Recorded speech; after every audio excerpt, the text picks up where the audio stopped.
जी अस्सलाम वालेकुम दोस्तों, आज वीडियो शुरू करन तो पहल तुहाडे नाल एक गल करना चाहते हैं। दोस्तों गल ये कि शायर दी शायरी आवाम दी अमानत होंदी है। शायर दा काम होंदा है उस अमानत नूं आवाम तक पहुंचाना। ते लिहाजा अर्ज है कि हौसला अफजाई करया करो, समझ आइए। चैनल साडे नूं सबसक्राइब कर दिओ। चैनल दा नाम है मोज़म अली व्लॉग्स।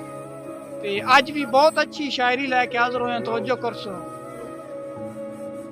करसो जनाब के कदी फुटन ना बेली बचपन दे, शाला नेक सितारे ओमन, चढ़ी रंद ये पींग हुलारियां ते साध सैत ना मारे ओमन, ते डंग दुखी रियाज निभा छड़िए जिथे चोन गुजारे ओमन, बंदे अक्सर ढांदे मुंह पर ने जदा खत्म सहारे ओमन।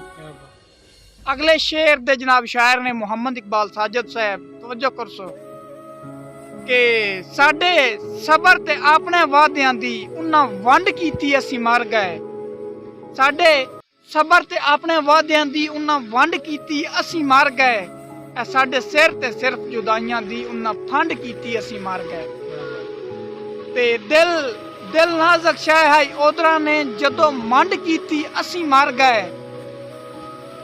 दिल नाज़क शाया योधरा ने जदों मंड कीती असी मर गए। मर उदन दे साजत गए हासे उन्ना कंड कीती असी मर गए।